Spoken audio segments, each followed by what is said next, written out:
ఇంగ్లీష్కి సంబంధించి 7th lesson అలాగే 7th లెసన్లో ఉన్న గ్రామర్ వొకాబులరీ అన్నీ కూడా ఈ వీడియోలో అయితే డిస్కస్ చేద్దాం.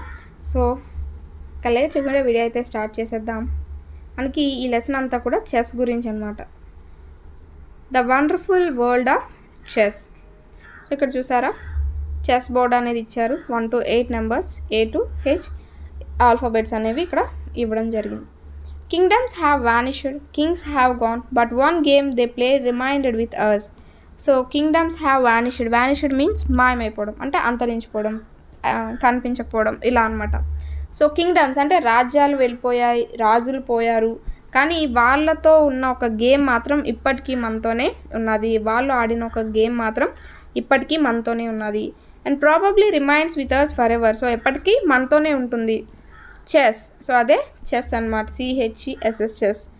It has won hearts of Indians, Egyptians, Persians, Chinese, Japanese and every thinking animal on the earth.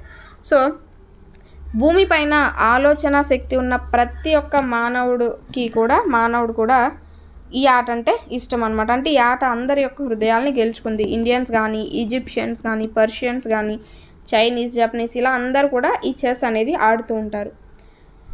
అలాగే what is it that made it so dear to our hearts? Different people give different reasons. So ఎందుకని ఇది మనకి అంత బాగా ఇష్టమైన నచ్చిన game అంటే చాలామంది చాలా రీజన్స్ అనేవి ఇస్తూ ఉంటారట. అందులో హిస్టరీలో భాగంగా ఈ చెస్ గురించి ఏం చెప్తున్నారో చూద్దాం. This wonderful game of chess is a gift of India to the world. So వరల్డ్కి ఇండియా ఇచ్చిన ఒక పెద్ద గిఫ్ట్గా మనం చెప్పుకోవచ్చు. The Hindus believe that it was invented by Queen Mandodari, the wife of King Ravana. So రావణుడి యొక్క భార్య మండోదరి, ఆ మండోదరి ఈ యొక్క గేమ్ని కనిపెట్టారు, చెస్ని కనిపెట్టారు అని అంటూ ఉంటారు హిస్టరీకి సంబంధించి. However historian H.J.R. Murray holds that it was invented by a scholar from north west India around 5th century. So north west ఇండియాకి చెందిన ఒకరు ఈ 5th centuryలో ఈ గేమ్ని కనిపెట్టారు అని కొంతమంది చెప్తారు. In those days it was called Chaturanga. So అప్పట్లో దీన్ని చతురంగ అని అంటూ ఉండేవారు. The 4 divisions of the military, అంటే మిలిటరీ యొక్క 4 divisions చతురంగ అంటాం. సో అలా ఈ గేమ్ని చతురంగ అని అంటూ ఉండేవారు. Legend has it that this inventor was ordered by the ruler to ask for a reward for his invention. So అక్కడ ఉన్న ఒక అతను legend has it that this inventor, so ఇది ఎవరైతే కనిపెట్టారో అతనికి ఒక పెద్ద బహుమానం అనేది ఇవ్వాలి అని ఒక రాజుగారు అంటారనమాట. He requested the king to give him 1 grain of rice for the first square. So ఇతను ఏమంటాడంటే ఫస్ట్ అంటే 64 స్క్వేర్స్ అనేవి ఉంటాయి కదా మనకి, బ్లాక్ వైట్ అలా చెస్ బోర్డ్లో 64 స్క్వేర్స్ అనేవి ఉంటాయి కదా. అలా 1 grain of rice for the first square. So ఇక్కడ మనకి ఇలా 64 ఉంటాయి కదా, సో ఇలా ఉంటాయి కదా, ఈ ఒక్కొక్క స్క్వేర్ అనేది ఉంటుంది. సో ఫస్ట్ స్క్వేర్లో 1 grain అంటే ఒక బియ్యపు గింజ అనేది ఇమ్మన్నారట.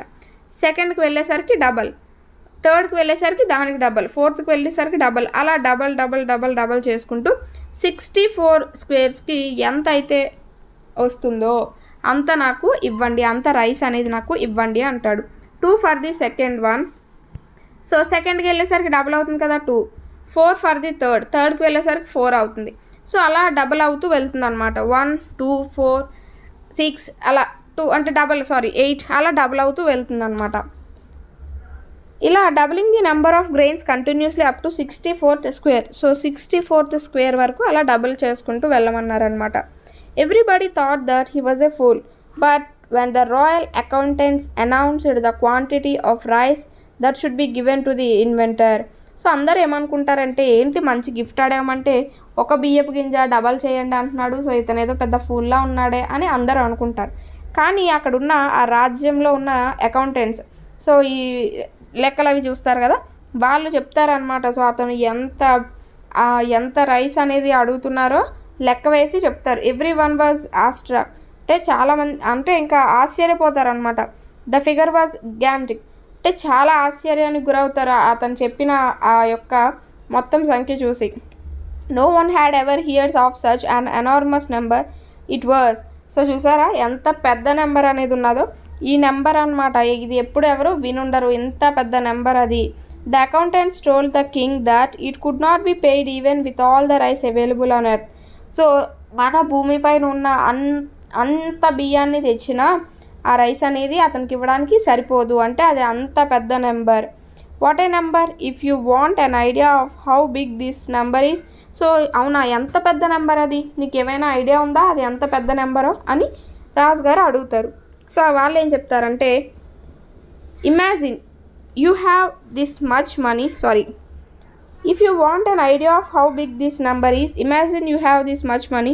సో ఒకసారి నువ్వు ఊహించగలవా మనీ రూపంలో కనుక కన్వర్ట్ చేస్తే ఎంత మనీ ఉండొచ్చో అని అడుగుతారు. Then if you spend 1 crore rupees every second of your life. So నీ లైఫ్లో ఒక సెకండ్, అంటే ఇలా ఒక ముళ్ళు ఇలా సెకండ్లో కదిలేలోపు 1 కోటి రూపాయలు నువ్వు ఖర్చు పెట్టాలట. సెకండ్లో 1 కోటి రూపాయలు మనం ఖర్చు పెట్టగలమా? సో అలా ఖర్చు పెట్టినా కూడా second of your life, so సెకండ్కి నువ్వు 1 కోటి రూపాయలు ఖర్చు పెట్టినా కూడా it takes approximately 60,000 years for you to spend all the money. So ఈ నెంబర్ ఉంది కదా, ఈ పెద్ద నెంబరు, అది ఒకవేళ డబ్బుల్లో కనుక కన్వర్ట్ చేసినట్టయితే అది నువ్వు సెకండ్కి 1 కోటి రూపాయలు నువ్వు ఖర్చు పెట్టినా సరే ఆ డబ్బు అంతా ఖర్చు పెట్టడానికి నీకు 60,000 సంవత్సరాలు, 60 సంవత్సరాలు కాదు 60,000 సంవత్సరాలు. ఏం నిజంగానే అని మనకి అనిపిస్తుంది కదా. సో 60,000 సంవత్సరాలు పడుతుందట అలా ఖర్చు పెట్టినా కూడా, అంటే అంత పెద్ద నెంబర్, అది చాలా పెద్ద నెంబర్ అనమాట. సో ఇంకా అందరూ కూడా షాక్ అయిపోతారు అనమాట. సో ఇతను నిజంగా చాలా తెలివిగా అడిగాడని షాక్ అయిపోతారు. Next the rules of the game. So ఈ గేమ్ అనేది ఎలా వచ్చిందో మనం తెలుసుకున్నాం. ఇప్పుడు వాటి యొక్క rules. Just like any other game, chess is also govern by rules. So మిగతా గేమ్స్కి ఎలా అయితే రూల్స్ ఉంటాయో చెస్కి కూడా అలానే రూల్స్ అనేవి ఉంటాయి. The pieces are the chess man like the rook, the knight and the bishop etcetera. So ఎలా అంటే the pieces are the chess man, చిన్న ఉంటాయి కదా, బటులు అంటారు, అలాగే కింగ్, మంత్రి, రాణి ఇలాంటివన్నీ ఉంటాయి. Move on the board in quite a restricted way. So ఇవన్నీ కూడా ఎలా అంటే అలా వెళ్ళిపోవడానికి లేదు. సో ఇలా క్రాస్గా కానీ, స్ట్రైట్గా కానీ, క్రాస్గా కానీ, ఇలా మనకి ఎల్ షేప్లో కానీ, ఇలా రెస్ట్రిక్టెడ్ వేలో మాత్రమే అవి కదలడానికి అవకాశం అనేది ఉన్నది. The movement of each piece is important because if a piece can move to a square it can capture the piece in that square whoever it may be. So అట్నుంచి ఆడే వాళ్ళైనా ఇట్నుంచి ఆడే వాళ్ళైనా సరే ఏదైనా స్క్వేర్లో జాగ్రత్తగా చూసి మీరు స్టెప్ అనేది వేయాలి. సో మీరు ఇక్కడ స్టెప్ వేస్తే అక్కడ ఉన్న స్క్వేర్లో ఉన్న ఏదైతే చెస్మ్యాన్ ఉంటుందో అది మీదైపోవచ్చు, లేదా మీది వాళ్ళదైపోవచ్చు. సో అలా మీరు ఒక్కొక్క స్క్వేర్ని కూడా జాగ్రత్తగా చూసుకుంటూ ఆడాలి అని చెప్తున్నారు. ద కింగ్ అంటే రాజు అండ్ ద క్వీన్ మంత్రి. సో ఇక్కడ క్వీన్నే మంత్రి అంటారనమాట. Can move in any direction. So రాజు మంత్రి ఏ డైరెక్షన్లో అయినా వెళ్ళొచ్చు. Nevertheless the king cannot go beyond 1 square whereas the queen has no such restrictions. So queen ఇలా అయినా వెళ్ళొచ్చు, ఇలా సైడ్ ఎలా అయినా వెళ్ళొచ్చు, ఎన్ని స్టెప్స్ అయినా వెళ్ళొచ్చు.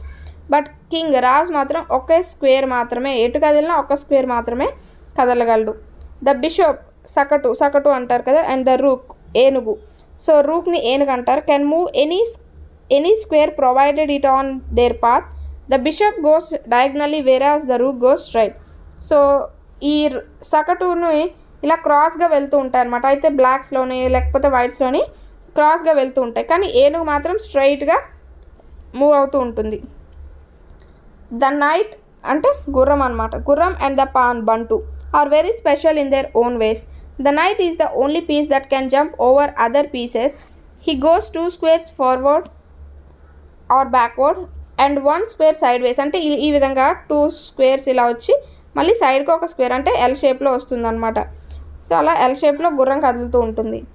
అలాగే the pan like A Brave soldier marches only forward. So ఈ పాన్ అంటే బంటు మాత్రం ఇలా స్ట్రైట్గా ఫార్వర్డ్గానే అంటే స్ట్రైట్గానే మాత్రమే వెళ్తుందన్నమాట.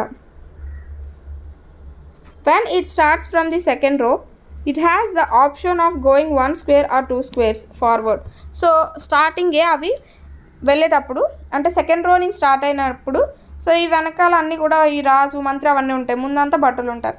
సో ఇవి ముందు వెళ్ళేటప్పుడు స్టార్టింగ్కి కదిలేటప్పుడు 1 స్టెప్ అయినా వెళ్ళొచ్చు, 2 స్టెప్స్ అయినా వెళ్ళొచ్చు అనమాట.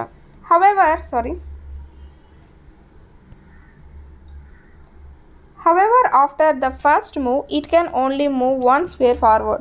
సో ఒకసారి ఫస్ట్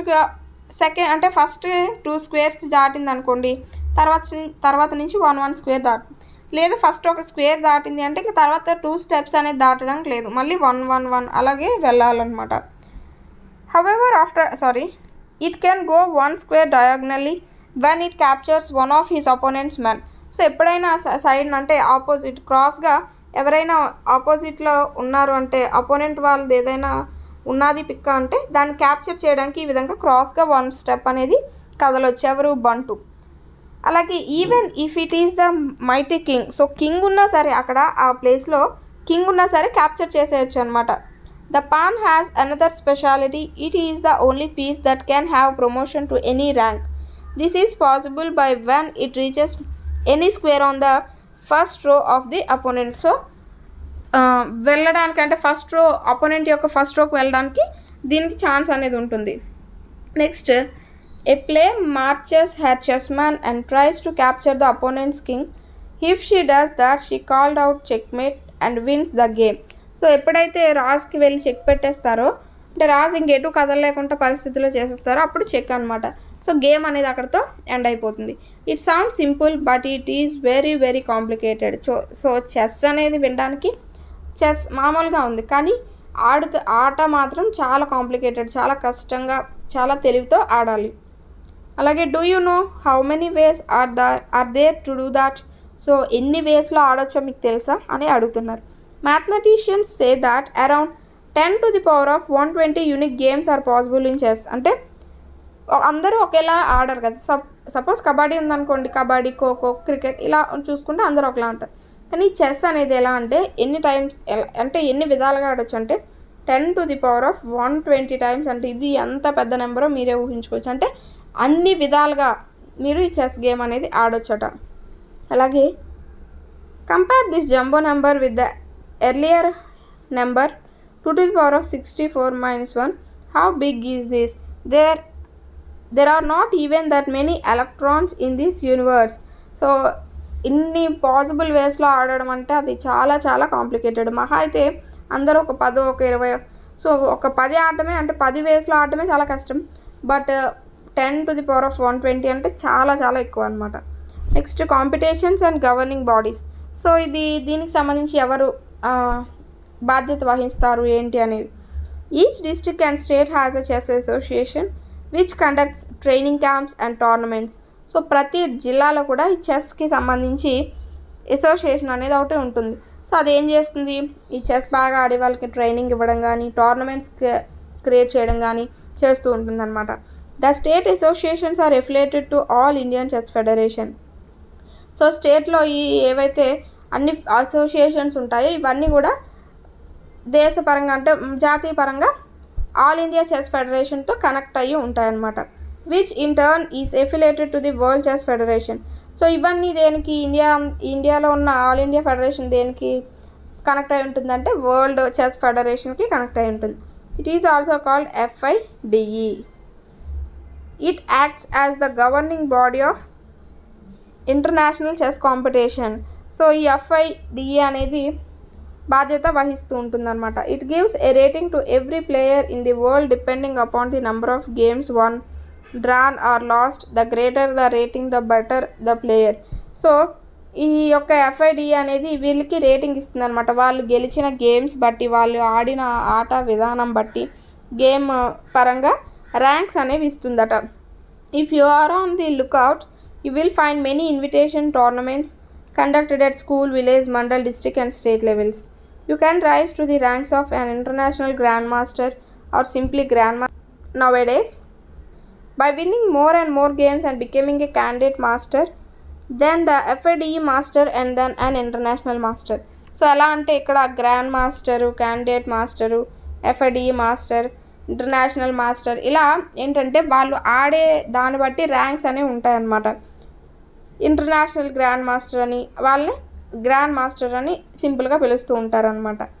సో అలా మోర్ గేమ్స్ అలా ఆడుకుంటూ వెళ్తే క్యాండిడేట్ మాస్టర్ అని, ఇంటర్నేషనల్ మాస్టర్ ఇలా అవుతూ ఉంటారనమాట. సో ఇవి ర్యాంకింగ్స్ చెస్కి సంబంధించి. Benefits of the game. The benefits of playing chess are innumerable. అంటే లెక్కలేనని బెనిఫిట్స్ అనేవి ఉన్నాయట. Some say it refreshes their mind while others say it improves their memory, concentration and logical thinking. కొంతమంది ఏంటంటే మైండ్కి రిలాక్సేషన్ కలిగిస్తుంది చెస్ అనేది అని అంటే, ఇంకొంతమంది ఏంటంటే మెమొరీని పెంచుతుంది, అలాగే కాన్సన్ట్రేషన్ పెంచుతుంది, లాజికల్ థింకింగ్ని పెంచుతుంది, విభిన్నంగా ఆలోచించే విధానాన్ని పెంచుతుంది అని చెప్తున్నారు. In fact some experiments have proved that it does all these things. So ఇవన్నీ చేస్తుంది చెస్ అనేది అని ఎక్స్పెరిమెంట్స్ కూడా చేశారనమాట, అవి కూడా ప్రూవ్ అయ్యాయి. Since chess involves a number of calculations it increases our mathematical abilities and problem solving skills. So చెస్లో క్యాల్కులేషన్స్ అనేవి ఎక్కువగా ఉంటాయన్నమాట. దానివల్ల ఏంటంటే మ్యాథమెటికల్కి సంబంధించిన ఎబిలిటీస్ కానీ ప్రాబ్లమ్ సాల్వింగ్ స్కిల్స్ కానీ వీళ్ళలో బాగా ఇంప్రూవ్ అవుతాయి. That is why it is taught as a school subject in as many as 30 countries including Venezuela, Iceland, Russia. So అందుకు గాను ఈ చెస్ని ఒక సబ్జెక్ట్గా పెడతారట మన వరల్డ్లో 30 కంట్రీస్లో, ఆల్మోస్ట్ ఒక 30 కంట్రీస్లో దీన్ని ఒక సబ్జెక్ట్గా, అంటే మనకి తెలుగు ఇంగ్లీష్ ఎలా అయితే మనం నేర్చుకుంటున్నామో అలాగే చెస్ని కూడా ఒక సబ్జెక్ట్గా నేర్చుకుంటున్నారట. అందులో వెనిజులా, ఐస్లాండ్, రష్యా ఇవన్నీ కూడా ఎగ్జాంపుల్స్ అనమాట చెస్ని ఒక సబ్జెక్ట్గా అమలు చేస్తున్న దేశాల్లో. So what are you waiting for? Start playing chess right away. So ఇంకా ఎందుకు వెయిట్ చేస్తున్నారు? వెంటనే ఆడడం స్టార్ట్ చేయండి అని అంటున్నారు. సో ఇది ద వండర్ఫుల్ వరల్డ్ ఆఫ్ చెస్కి సంబంధించి. సో ఇందులో ఉన్న గ్లోజరీ కనుక చూసుకున్నట్టయితే వానిష్ అంటే to disappear or to beings presented or existence. So మాయమైపోవడం అనమాట, కనిపించుకుంటూ పోవడం. పాపర్ అంటే వెరీ పూర్ పర్సన్, చాలా పూర్ పర్సన్ అనమాట. పెనిట్రేట్ అంటే చొచ్చుకొని వెళ్ళడం. ఒపోనెంట్ అంటే ఎదుటి వ్యక్తి. అకౌంటెంట్, సో అకౌంట్స్ చూసేవారు ఉంటారు కదా. ఆస్ట్రాక్ మీన్స్ చాలా రెస్పెక్ట్తో ఉండడం అన్నమాట, ఒక ఫీలింగ్ అనమాట. ఫిగర్ అంటే ఒక number. గ్యాంటిక్ means enormous, extremely large అంటే చాలా చాలా పెద్దది. రెస్ట్రిక్టెడ్ అంటే చాలా లిమిటెడ్, ఒక వేలో ఉండేది. అలాగే capture means to take someone as a prisoner especially by force. So capture అంటే పట్టుకోవడం, దొంగల్ని గట్టా పట్టుకోవడం అనమాట. ఎఫిలిటేటెడ్ అంటే became part of a large group of an organization. So ఒక ఆర్గనైజేషన్లో ఒక పార్ట్గా ఉండడం. లైమ్ లైట్ అంటే public attention. So public attention అంటే వారి యొక్క దృష్టి మన వైపు మళ్లించుకోవడం. Involve means include. సో ఇది ఇందులో ఉన్న గ్లాజరీ. అలాగే వొకాబులరీ కనుక చూసుకుంటే in an expository essay like this you often find many clues that help you guess the meaning of unfamiliar words. If there are any, for example, in the first 2 sentences,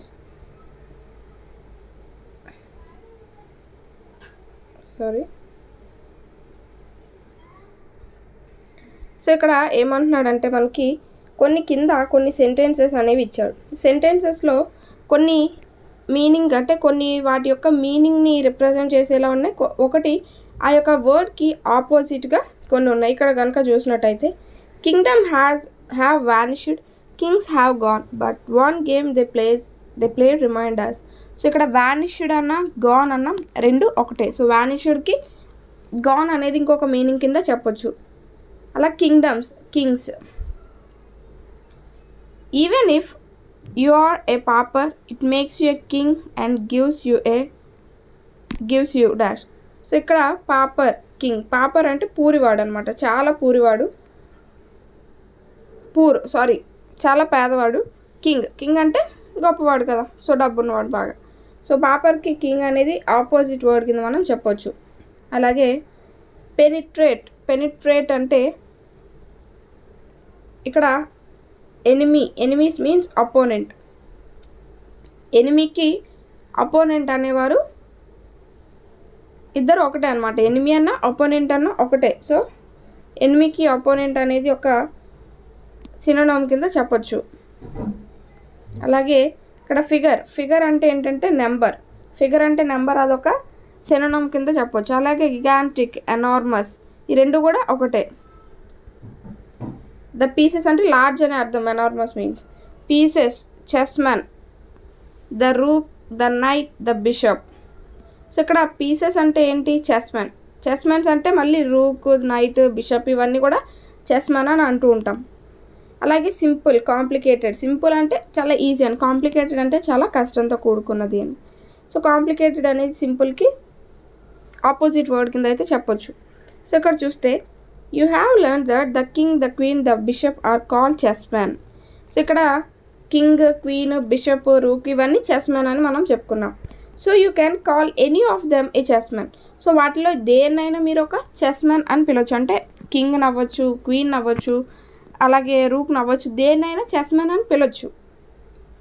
this is a special word that represent 6 names. So ఆ నేమ్తో వీటన్నింటిని మనం represent చేస్తూ ఉంటాం. Such a word that includes the meaning of other particular words is called a super ordinate. So super ordinate అంటే ఏంటంటే ఒక word ఉంటుంది, దాని కింద మనకి కొన్ని వర్డ్స్ అనేవి ఉంటూ ఉంటాయి. సో ఆ ఏదైతే మెయిన్ వర్డ్ ఉంటుందో దాన్ని సూపర్ ఆర్డినేట్ అని అంటూ ఉంటాం. ఆర్ ఏ హైపర్నియం సో హైపర్నియం అని కూడా అంటూ ఉంటాం. సూపర్ ఆర్డినేట్ ఆర్ హైపర్నియం అంటూ ఉంటాం. The words that are include in a hypernym are called hyponyms. So ఈ హైపర్నియంలో ఏవైతే భాగాలుగా ఉంటాయో వాటిని హైపోనియమ్స్ అని అంటూ ఉంటాం. సో ఆ హైపర్నియమ్స్ కింద ఉన్నవి హైపోనియమ్స్ అని అంటూ ఉంటాం.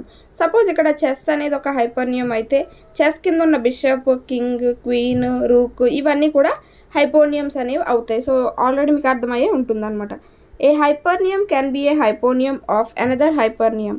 For example rose, brick red, dark red and crimson are hyponyms of red, but red is a hyponym of colour. అంటే ఇక్కడ చూసారా, ఒక మనకి హైపర్నియం అనేది ఒకటే ఉండక్కర్లేదు. సో ఒకటి ఉంటుంది, దాని కింద ఇంకొక హైపర్నియం, దాని కింద హైపోనియమ్స్ అనే ఉండొచ్చు. సపోజ్ ఇక్కడ కలర్ అనేది ఒక హైపర్నియం, కలర్ కింద రెడ్ అనేది ఒక హైపోనియం. అయితే ఇక్కడ రెడ్ అనేది హైపర్నియం అవుతుంది. ఎందుకంటే దాని కింద మళ్ళీ క్రిమ్సన్ అని, బ్రిక్ రెడ్ అని ఇలా రెడ్లో డిఫరెంట్ టైప్స్ ఉంటాయి. సో ఇవన్నీ హైపోనియమ్స్ అవుతాయి. ఈ పైన ఉన్నది హైపర్నియం అనేది అవుతుంది. సో అలా ఇక్కడ మళ్ళీ రెడ్ అనేది కలర్లో కనుక చూసుకుంటే ఇదొక హైపోనియం అనేది అవుతుంది. సో ఇలా మనకి కొన్ని వేస్లో కూడా ఉంటాయని చెప్తున్నారు. సో ఇక్కడ చూసారా మీకు ఒక ఫుల్ ఎగ్జాంపుల్. ఫస్ట్ కలర్ అనేది మనకి ఏంటి, హైపర్నియం కింద ఈ రెడ్, గ్రీన్, బ్లూ అనేవి హైపోనియమ్స్.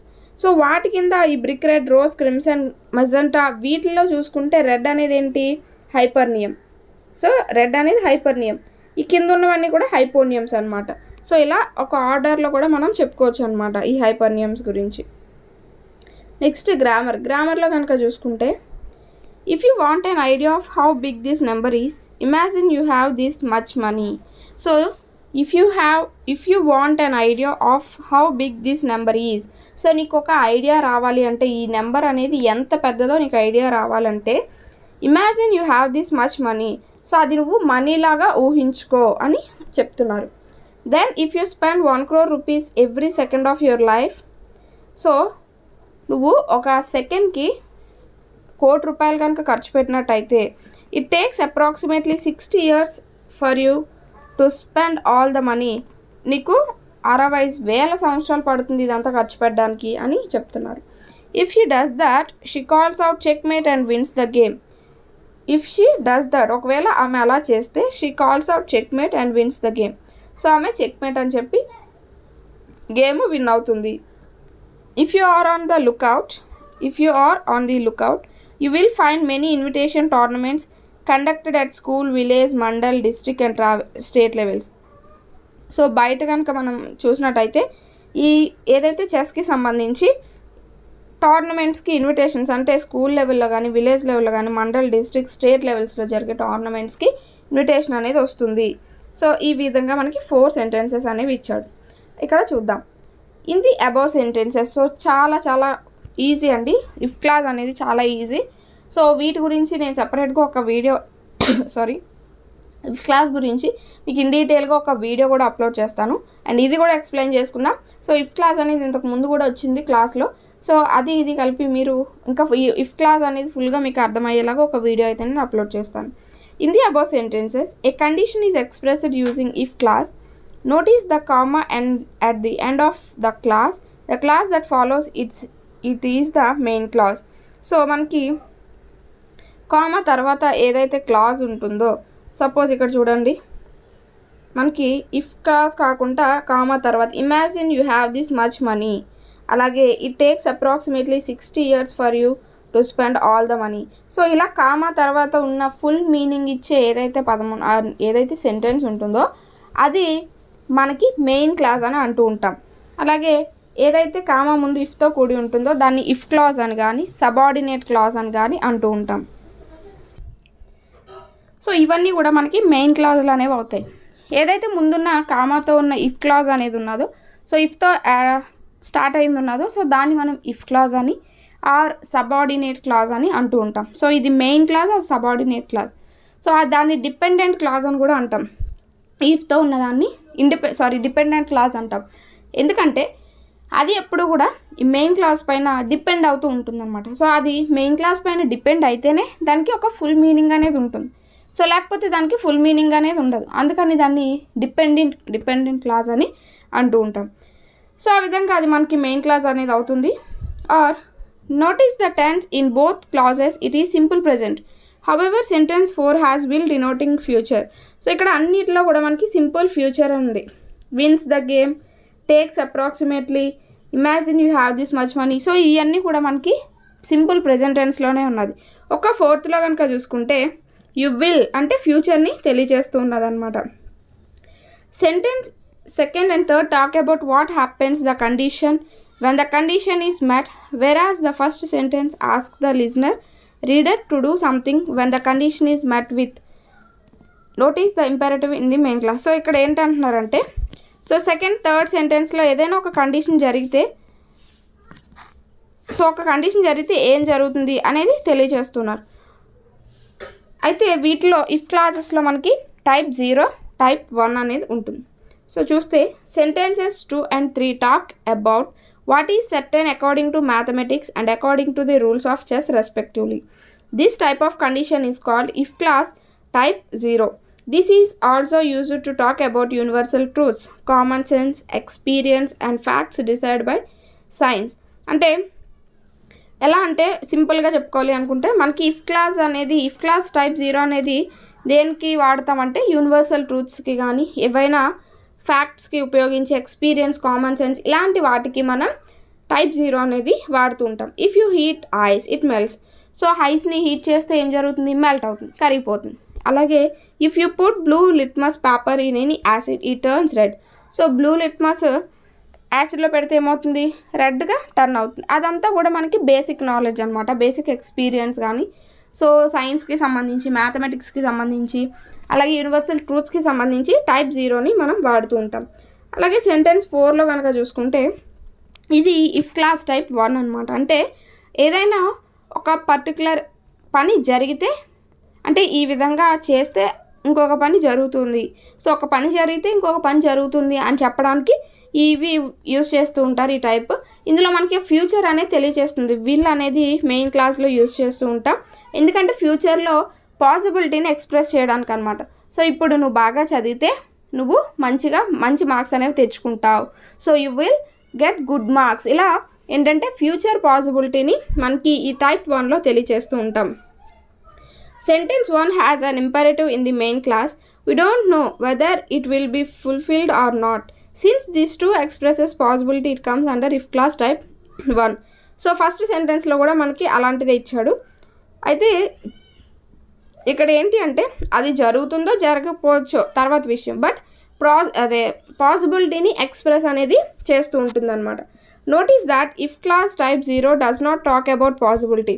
సో టైప్ 0 ఇఫ్ క్లాస్లో టైప్ 0 అనేది మనకి పాసిబిలిటీ అనేది మాట్లాడదు, ఓన్లీ ఏవైతే యూనివర్సల్ ట్రూత్స్ కానీ ఎక్స్పీరియన్స్, ఫ్యాక్ట్స్ వాటికి సంబంధించి మాత్రమే మాట్లాడుతుంది.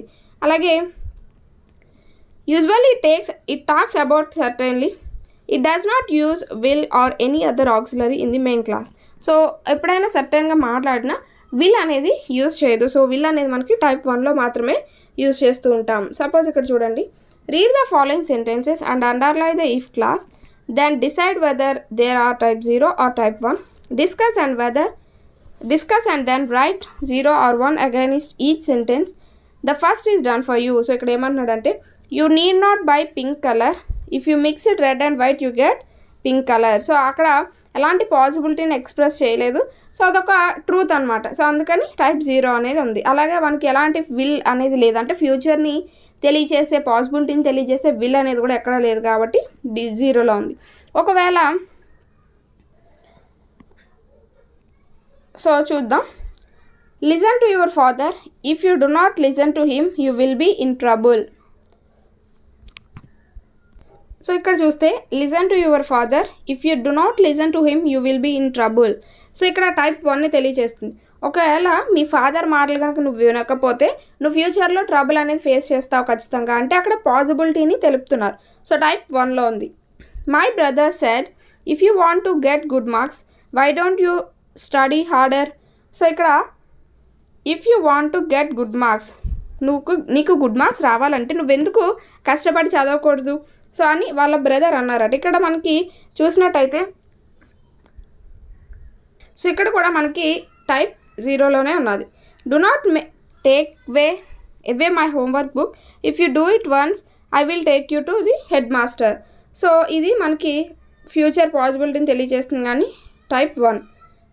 I have a number in my mind. If you divide it by 2, you get 0. If you multiply it by 2, you still get 0. What is it? So ఇది 0 అని తెలియజేస్తుంది. ఇది ఒక మ్యాథమెటిక్స్కి సంబంధించిన ఒక ప్రాబ్లమ్ని తెలియజేస్తుంది అనమాట. సో అది ఒక ఫ్యాక్ట్తో నిండి ఉన్నది కాబట్టి 0. My science teacher said, if you keep phosphorus in the air it catches fire. ఇది కూడా టైప్ 0కి సంబంధించి. It is getting late, if you do not take a taxi we will not catch the train. So ఇది type 1కి సంబంధించి. ఇప్పటికే చాలా late అయింది, నువ్వు కనుక ట్యాక్సీ తీసుకోకపోతే మనం ట్రైన్ని క్యాచ్ చేయలేము. సో ఒక పాసిబిలిటీని ఎక్స్ప్రెస్ చేస్తున్నారు. Miss Banu is very strict, if I am late she will make me stand in the corner. So ఇది కూడా టైప్ 1కి సంబంధించింది, ఎందుకంటే ఒకవేళ లేట్గా వెళ్తే ఏం జరుగుతుందో అని పాసిబిలిటీని ఇక్కడ ఎక్స్ప్రెస్ చేస్తున్నారు. సో ఈ విధంగా ఇఫ్ క్లాజ్ అనేది మనకి ఉంటుంది. My social teacher said, if the demand increases the price go up. So ఇది కూడా టైప్ 0 అని తెలియజేస్తుంది. సో సోషల్ టీచర్ చెప్తున్నారు, సో డిమాండ్ అనేది పెరిగితే ప్రైస్ అనేది పెరుగుతుంది. My English teacher said, if you want to learn English read allot. So ఇక్కడ కూడా టైప్ 0. సో వాళ్ళు ఇంగ్లీష్ టీచర్ చెప్తున్నారట ఏమని, సో ఇంగ్లీష్ రావాలి అంటే బాగా చదవాలి అని. సో అదనమాట. ఇక్కడ అన్నీ కూడా మనకి ఈ విధంగా ఇచ్చాడు. నెక్స్ట్ ఇక్కడ కొన్ని సెంటెన్సెస్ అనేవి ఇచ్చాడు. Right 10 sentences with if clause type 0 and type 1 use the following clues. So ఇక్కడ ఇచ్చిన క్లూస్ ప్రకారం మనకి టైప్ 0లోనే టైప్ 1లోని రాయమన్నారు అనమాట. ఫస్ట్ చూస్తే ఆయిల్ వాటర్ టర్న్ స్టీమ్ అనేది ఇచ్చాడు. If you boil water it turns into steam. If you boil water it turns into steam అనేది మనం టైప్ 0లో రాస్తాం. అదే టైప్ 1లో మనం రాయాలనుకుంటే if you boil water it will turn into steam. ఒకవేళ నువ్వు వాటర్ని బాయిల్ చేసినట్టయితే అది స్టీమ్గా ఆవిరిగా మారుతుంది అని మనం 0 టైప్లోని ఫస్ట్ టైప్లోని కూడా మనం రాసుకోవచ్చు. Next divide an even number by 2 0. If you divide an even number by 2 you get 0 as remainder. ఇది మనం టైప్ 0లో తెలియజేస్తున్నాం. ఒకవేళ విల్తో తెలియచేయాలంటే if you divide an even number by 2 you will get so you will get 0 as remainder అని రాయొచ్చు. Disturb a snake. So ఇక్కడ డిస్టర్బ్ ఏ స్నేక్ని if you disturb a snake it bites you. So ఇక్కడ మనం type 0లో కనుక చూసుకుంటే save money help in old age అని ఉంది. If you save money in your youth it helps you in your old age.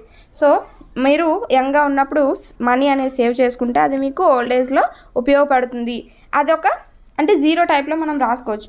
అదే type 1 ఇఫ్లో type 1 కింద రాసుకోవాలనుకుంటే if you save money in your youth it will help you in your old age. So will you ఫ్యూచర్లో help అవుతుంది అని ఫ్యూచర్ని తెలియజేస్తుంది. So అలా మనకి ఇవన్నీ కూడా ఓన్లీ ఇఫ్ అలాగే అంటే will or type 0 or type 1లో మనం రాసేయడమే. కీప్ క్వైట్ అనేది అలాగే టెల్ ఏ స్టోరీ అని కనుక చూసుకుంటే if you keep quiet I tell a story. ఇవి మీరు ఒక దగ్గర రాసుకోండి. If you keep quiet I tell a story ఇది టైప్ 0. ఎలాంటి విల్ అనేది మనం యూజ్ చేయలేదు. ఇప్పుడు విల్తో కనుక చూసుకుంటే if you keep quiet I will tell a story అక్కడ విల్ యూజ్ చేసాం. టేక్ మెడిసిన్ గెట్ వెల్ అనేది చూస్తే if you take medicine regularly you quickly get well, ఇది type 0.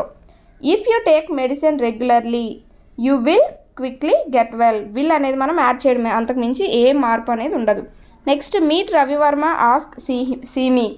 If you meet Mister Ravi Varma ask him to see me, అది type 0లో. ఇప్పుడు విల్తో కనుక చెప్పాలనుకుంటే if you meet Mister Ravi Varma ask him.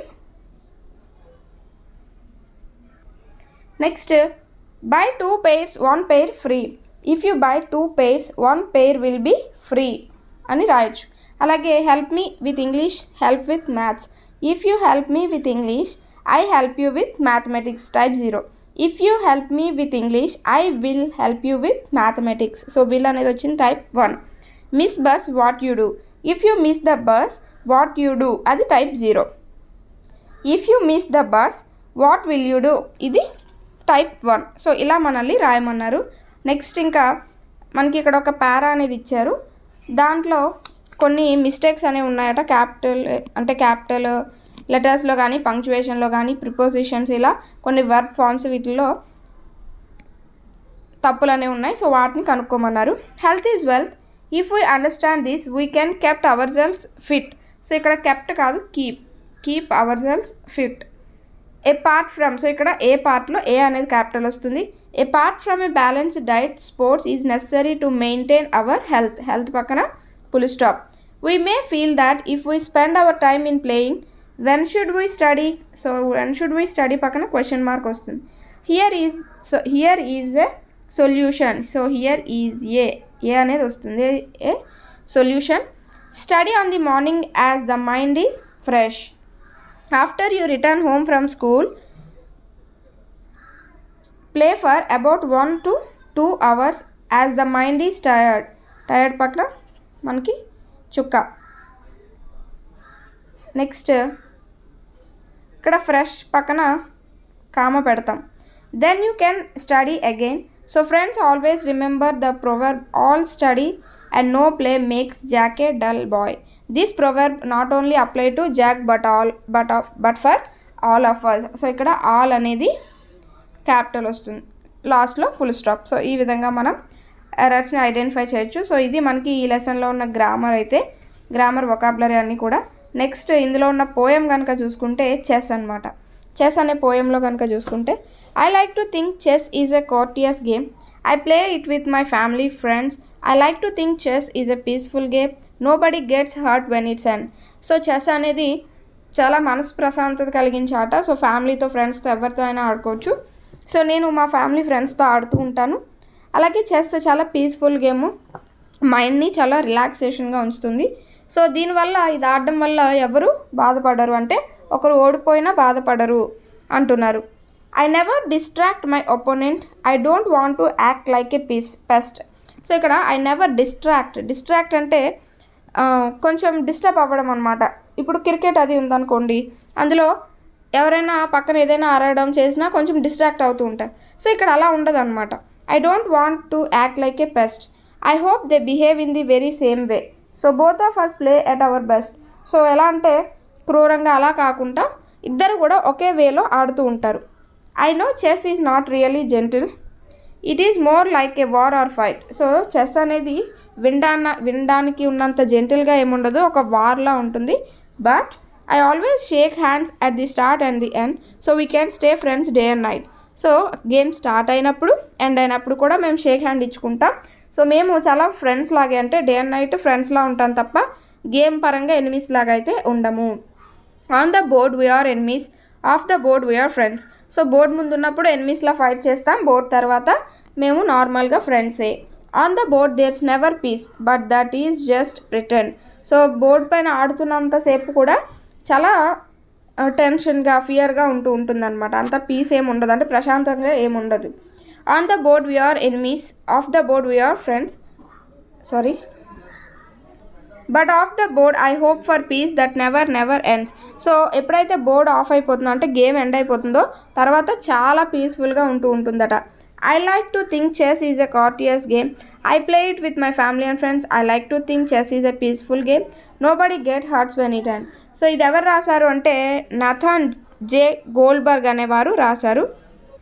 So దీన్ని ఎవరు రాశారు అంటే నథాన్ జే గోల్డ్బర్గ్. ఇక్కడ కార్టియస్ మీన్స్ చాలా పొలైట్ వే అనమాట, చాలా మంచి వేలో అని అర్థం. సో అది మనకి పోయంకి సంబంధించి. ఇందులో ఉన్న గ్లాజరీ కనుక చూసుకుంటే courteous means polite and respectful and well mannered, చాలా పద్ధతి ప్రకారం చాలా పొలైట్గా ఉండేది. డిస్ట్రాక్ట్ అంటే ఎవరి వల్ల అయినా మన అటెన్షన్ అనేది దారి తప్పడం అనమాట. మనం ఏదైనా దేనిపైన కాన్సన్ట్రేషన్ అనేది చేస్తుంటే పక్కవారి వల్ల దేనివల్ల అయినా మనం ఏదైనా చదువుకున్నప్పుడు ఒక సౌండ్ వచ్చింది అనుకోండి, మనం డిస్ట్రాక్ట్ అవుతూ ఉంటాం, అంటే డిస్టర్బ్ అవుతూ ఉంటాం. సో అలా మన అటెన్షన్ని దారి తప్పించేది ఏదైనా డిస్ట్రాక్ట్ అని అంటూ ఉంటాం. సో ఇది మనకి చెస్ అనే పోయంకి సంబంధించి. నెక్స్ట్ ఈ లెసన్లోనే మనకి రీడింగ్ కార్డ్ గురించి ఇచ్చారు. రీడింగ్లో కోనేరు హంపి గురించి ఇచ్చారు, ఇది చూద్దాం. Koneru Humpy is an Indian chess player and the best women at the chess board at the nation as ever produced. So మన దేశంలోనే గర్వకారణంగా, అంటే మన దేశానికే ఒక గర్వకారణంగా చెస్లోనే మన ఇండియా తరపున ఒక ఆణిముత్యంలాగా ఈమె నిలిచిందనమాట. Among the female chess players of India she is considered to be on par with Vishwanath Anand. She holds the world number 2 rank among the female chess players. So female chess ప్లేయర్స్లో కనుక చూసుకుంటే ఈమెది వరల్డ్లోనే సెకండ్ ప్లేస్ అనమాట. Not ఇండియాలోని కాదు, వరల్డ్లోనే second place. First place ఎవరు అంటే జుడిత్ పాల్గార్, ఈమె నెంబర్ 1 ప్లేస్లో ఉంటే కోనేరు హంపి నెంబర్ 2 ప్లేస్లో అయితే ఉన్నది. అయితే ఈమె లైఫ్ ఎలా స్టార్ట్ అయింది, చెస్ వైపు ఈమె ఎలా వచ్చింది అనేది కనుక చూసుకుంటే she was born on the 31st of March 1987 at Gudivada Krishna district of Andhra Pradesh. ఆంధ్రప్రదేశ్లోని కృష్ణా డిస్ట్రిక్ట్లోని గుడివాడలో ఈమె 1987 మార్చ్ 31st పుట్టింది. Her father Koneru Ashok worked as a lecturer in కెమిస్ట్రీలో వీళ్ళ ఫాదర్ లెక్చరర్గా పనిచేస్తూ ఉండేవారు అనమాట. He was a wonderful chess player who won the South India Open Championship in 1985. వీళ్ళ తండ్రి మంచి ఛాంపియన్ అనమాట చెస్లో. సౌత్ ఇండియాకి సంబంధించి ఓపెన్ ఛాంపియన్షిప్ కూడా ఇతను గెలిచారు 1985లో. Young Humpy got attracted towards the game at a very young age of just 5 years. So హంపీకి 5 years ఉన్నప్పుడే ఈమె చెస్ వైపు బాగా ఆకర్షణకి లోనైందని చెప్పొచ్చు. Her father soon spotted her extraordinary skills in the game and realised she could became a great player if conditioned properly. So తనలో ఉన్న టాలెంట్ని వాళ్ళ ఫాదర్ ఎర్లీగానే గుర్తించారనమాట. ఈమెను కనుక మంచిగా ట్రైన్ చేస్తే సో వరల్డ్లోనే మంచి ప్లేయర్ అవుతుంది అని అనుకుంటాడు. Ashok took the bold decision of giving up his job to concentrate fully upon Humpy's chess career. So ఏం చేశారు, ఇంకా తన జాబ్ని కూడా వదిలేశారనమాట. ఈమె యొక్క ఫ్యూచర్ పైన, ఈమె యొక్క చెస్ ఫ్యూచర్ పైన ఇంకా మనం దృష్టి పెట్టాలి చాలా బాగా అని చెప్పి అతని యొక్క జాబ్ని కూడా అతను వదిలేస్తారు. The impressive beginning upon the chess board. So చెస్కి ఈమె ఎలా స్టార్ట్ చేసింది. The little Humpy showed her remarkable prowess as an excellent chess player as soon as she began playing the game. So ఇంకా గేమ్ స్టార్ట్ చేయగానే, అంటే game ఎప్పుడైతే start చేసిందో early, అంటే చిన్నప్పటి నుంచి కూడా ఇంకా ప్రతి గేమ్లో కూడా ఆమె బెస్ట్ అనేది ఇస్తూ ఉండేదన్నమాట. She catch everybody's attention for the first time when she won the under 8 national chess championship in the year 1995. So ఈమె 1995లో జరిగిన అండర్ 8 నేషనల్ చెస్ ఛాంపియన్షిప్ అనేది గెలిచి అందరినీ కూడా ఈమె వైపు ఇంకా తిప్పుకున్నది. అంటే అందరు ఇంక ఈమె గురించి మాట్లాడుకునేలా చేసుకున్నది అనమాట. Remarkable performance at the international level. So ఈమె ఇంటర్నేషనల్ లెవెల్లో ఏ విధంగా పెర్ఫామ్ చేసింది అని చూస్తే, soon after providing her excellence at the national level Koneru enter the international chess circuit. So ఎప్పుడైతే మన జాతీయ పరంగా మంచి ప్రతిభ చూపించిందో ఇంటర్నేషనల్ లెవెల్కి ఈమె వెళ్ళింది. After taking the world by Storm and clinching the world chess titles in the under 10, under 12, under 14 age groups, Humpy got an international master title in the year 1999. So అక్కడి నుంచి స్టార్ట్ చేసి ఇంకా under 19, under 12, under 14 ఇలా ప్రతి age గ్రూప్లోని కూడా ఆమె గెలుచుకుంటూనే వచ్చిందనమాట titles అనేవి.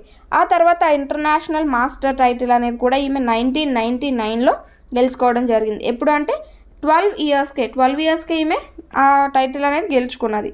Further she achieved her 3rd grand master నాన్ in the Elekes memorial grand master tournament held at Budapest, Hungary. So ఈమె 3rd గ్రాండ్ మాస్టర్ బిరుదు కూడా ఎప్పుడు అంటే బుడాపెస్ట్లో జరిగిన దాంట్లో ఆ యొక్క టోర్నమెంట్లో గెలుచుకుంది. Koneru created a world record by earning the international grand master title at the age of 15 years 1 month and 29 days. So ఈమె ఒక వరల్డ్లో ఒక రికార్డ్ కూడా సృష్టించింది. So international grand master title గెలుచుకున్న చిన్న వయసు అంటే 15 సంవత్సరాల 1 మంత్కే ఈమె 29 డేస్కే ఈమె ఇంటర్నేషనల్ గ్రాండ్ మాస్టర్ టైటిల్ కూడా గెలుచుకుంది. She broke Judith Polgar record to achieve the feat and became the youngest women ever to have earned the coveted title. So ఈమె ఈ జుడిత్ పోల్గార్ యొక్క రికార్డ్ని కూడా బ్రేక్ చేసింది అనమాట. Later Hou Yifan broke Humpy's record by earning the title at the age of 14 years 6 months in the year 2008. So 2008లో ఈమె యొక్క ప్లేస్ని రీప్లేస్ చేసిన వారు ఎవరు అంటే హుయో ఇఫాన్ అనే వారు 14 years 6 monthsకే ఈ యొక్క రికార్డ్ అనేది బ్రేక్ చేశారు. Humpy has been the first Indian women to have receive an international grand master in the game of chess. So చెస్లో ఇంటర్నేషనల్ గ్రాండ్ మాస్టర్ టైటిల్ తీసుకున్న మొట్టమొదటి భారతీయ మహిళ ఎవరు అంటే ఈ కోనేరు హంపీయే. వరల్డ్ ఛాంపియన్షిప్లో ఈమె యొక్క పెర్ఫార్మెన్స్ కనుక చూసుకుంటే in the year 2001 she won the world junior chess championship. 2001లో వరల్డ్ జూనియర్ చెస్ ఛాంపియన్షిప్ అనేది గెలుచుకున్నది. She lost in the second round of the women's world chess championship 2006లో సెకండ్ రౌండ్లో ఈమె ఓడిపోయిందనమాట. Her performance in 2008 was better. 2008లో మళ్ళీ మంచి పెర్ఫార్మెన్స్ అనేది చూపించింది. She reached the semifinal round where she lost to Hou Yifan of China. Humpy participated in the 5 women's grand prix 2009, 2011 and finished in overall second position, in turn qualifying as challenger for Women's World Chess Championship 2011. So 2008లో మళ్ళీ మంచిగా performance చేసింది. ఆ తర్వాత సెమీఫైనల్లో యో ఇఫాన్తో ఆమె మళ్ళీ చైనాకు సంబంధించిన ఆమెతో ఓడిపోవడం జరిగింది మళ్ళీ. Wear she lost to Hou Yifan of China. Humpy participated in the FIDE women's grand prix 2009, 2011. మళ్ళీ 2009, 2011లో ఈమె FIDE ఉమెన్స్ గ్రాండ్ ప్రిక్స్లో మళ్ళీ పార్టిసిపేట్ చేసింది. ఓవరాల్ సెకండ్ పొజిషన్ వరకు ఈమె కంప్లీట్ చేసింది. సో దేనికి అంటే సో ఈ ఉమెన్స్ వరల్డ్ చెస్ ఛాంపియన్షిప్ 2011కి క్వాలిఫై అయిందనమాట. Next pride of the nation. At Doha Asian Games 2006, Koner Humpy made the nation proud by bagging 2 gold medals in the individual as well as team event of chess. So 2006లో జరిగిన Asian గేమ్స్లో 2 gold medals అనేవి గెలుచుకుంది. She also one the international open chess tournament 2007 held at Kopting, Luxembourg in October 2007. Humpy scored the FIDE rating of 2606 points, just behind the world number 1 female chess player Judith Polgar. So international chess tournament కూడా 2007లో జరిగింది. అలాగే 2007 అక్టోబర్లో ఈమె FIDEలో 2606 points అనేవి గెలుచుకొని number 1 పొజిషన్కి అనేది చేరిందనమాట. Humpy has broken the world record by Susan Polgar, who had rating of 2577 points, while she was at the world number 2 spot.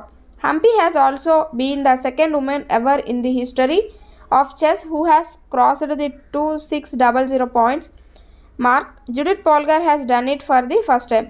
So Judith Polgar first time ఇలా పాయింట్స్ ఎక్కువ పాయింట్స్ అనేది గెలుచుకుంది. దాని తర్వాత మనకి ఈ కోనేర్ హంపీయే గెలుచుకున్నారనమాట.